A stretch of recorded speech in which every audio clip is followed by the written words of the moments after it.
In 2019, my friend Eliza took a group of us up to see the Serpent Mound outside Peebles, Ohio. She had gone up the previous year at the summer solstice and was really fascinated by the energies there. We walked the path around the mound, watched the sun set, and hung out at a small gathering they have with booths and food and lectures. It was all very chill. At the winter solstice in 2019, I went up again just to see the difference that the seasons make. The mound is located on top of a ridge above what is believed to be an impact structure from an ancient meteorite. A really ancient meteor, like from 248 to 286 million years ago. The earthwork could possibly have been constructed about 2100 years ago by the Adena or Ohio Hopewell cultures. There's some debate there, and was further maintained by the Fort Ancient people some 900 years ago. Most scholars agree that the site has astrological significance because of the alignment of the head of the serpent with the setting of the summer solstice sun. More recent archaeologists have posited that there are 6 lunar alignments that correspond to the curves of the serpent's body as well. Here you can see very brightly Venus in the night sky on the night of December 22nd, 2019. These first field trips sparked my interest in nearby mounds and earthworks that led to the exploration of an area called Rose Island just a few miles up the Ohio from Louisville. This map by state geologist E.T. Cox is from the late 1800s and shows that both natural and artificial stone walls were surveyed near 14 Mile Creek.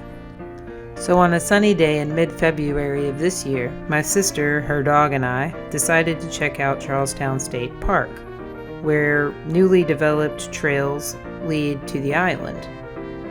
Some trails are wooded, some are paved, and we soon learned that the paved portions have interactive audio recordings which give you information about the 20th century history of the area.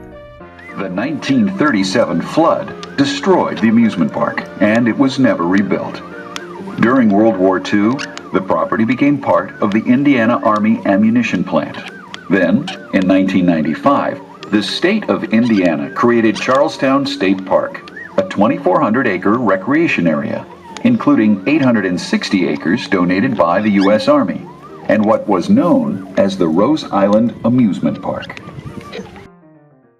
We headed off the paved path first, towards what I'd hoped would lead to a view along 14 Mile Creek.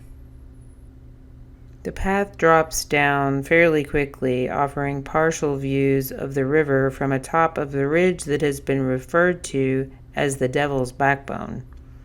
Interestingly, there is another place in Indiana near Bedford with that name, but this one has the legend of Prince Madoc attached to it. Strewn among the trails of the state park are old foundations left over from the Rose Island Amusement Park. It's said that the amusement park was literally built on top of some ancient stoneworks that are attributed to the Welsh explorers. The Prince Madoc legend tells of a Welsh prince who, with a crew of mariners, came to the New World around 1170 A.D. Some say they came up through what is now Alabama. That's a big, jutting out piece of limestone there, huh? But there is still a lot of territory in the park that is off limits to visitors, and we weren't able to explore the section of the island that may have contained these old walls. Rose Island. During the heyday of the park in the early 1900s, there were 2 ways visitors could access Rose Island, either by automobile or by steamboat. Automobile. Those who drove could park alongside 14 Mile Creek, then, for 25 cents, walk across the swinging suspension bridge to enter Rose Island. The most important consumer product of the 1920s was the automobile. Low prices made cars affordable luxuries. In 1929, there was one car on the road for every 5 Americans. Meanwhile, an economy of automobiles was born. Businesses like service stations and motels sprang up to meet drivers' needs. Remember the steep hill on the trail down to Rose Island? The steepness, combined with the gravity-fed gas tanks that were in some cars, required cars to back up the hill to leave. I found it interesting that Rose Island is not an island at all, but rather a peninsula. And it wasn't always called Rose Island, but Fern Grove. In 1923, David B.G. Rose purchased the property and began developing it for tourism, hence the name.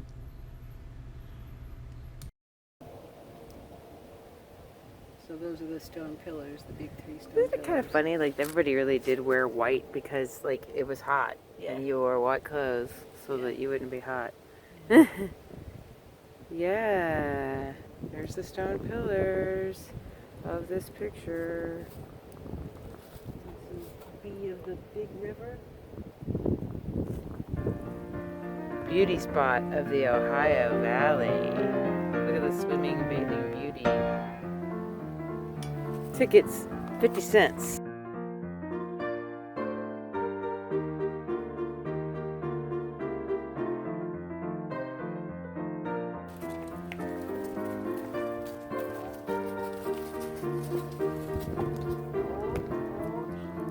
Mm-hmm. 1923 to 1937, they say.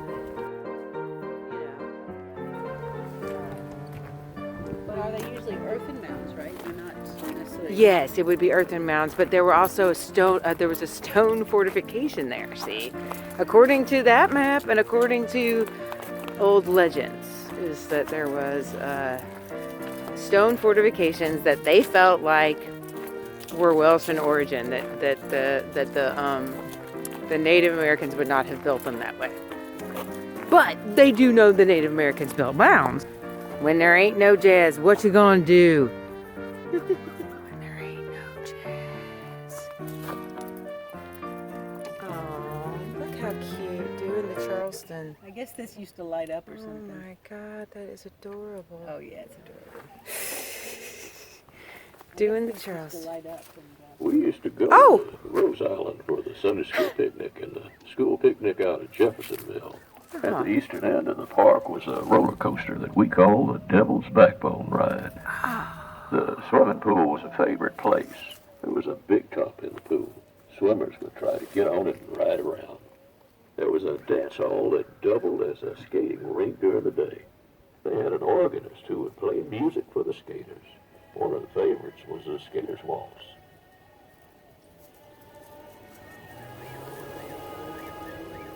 They would clean the floor off and put dance wax on the floor for the dancers.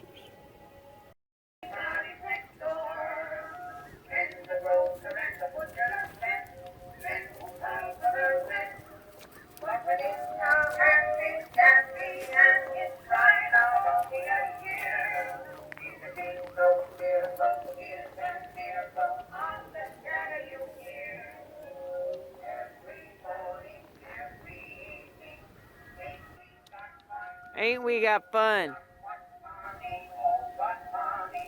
Ain't we got fun? One other odd thing that happened the day my sister Erin and I went to Charlestown was that I accidentally stumbled upon a Prince Madoc inspired subdivision. I didn't stop to record it that day because we were on a time schedule. I had been reading The Secret Country and was getting more and more obsessed with mounds, stones, and even dragons. 2024 is the year of the dragon, after all, and I was working on a painted mirror with a dragon theme. I thought I needed enamel paint for the job. As it turns out, acrylic was much easier. But I found some in stock at an Ace Hardware in Charlestown. On our way to the Ace, we passed Madoc Estates.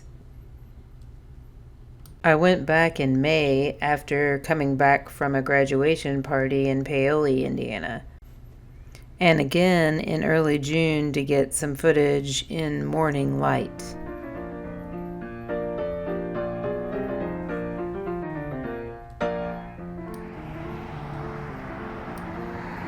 I'm definitely going to research further into this. It seems the development has been here for about 20 years or so.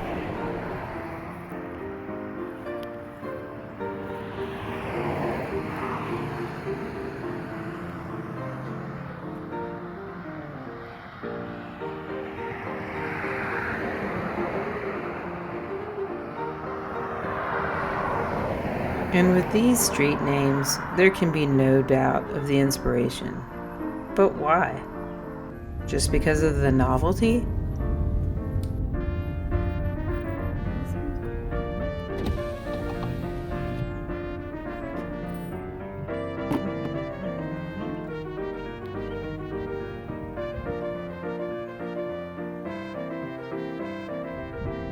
In May, I met an older gentleman in the neighborhood who told me he pronounces the name Madoc.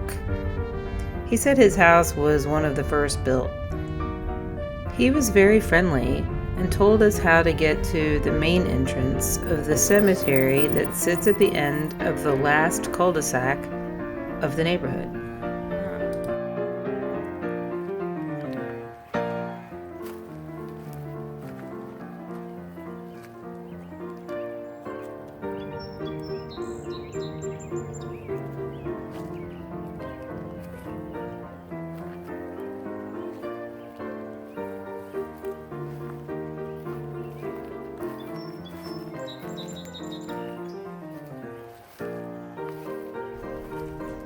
We didn't actually find that road, but we did find an even older family cemetery, about a quarter of a mile away.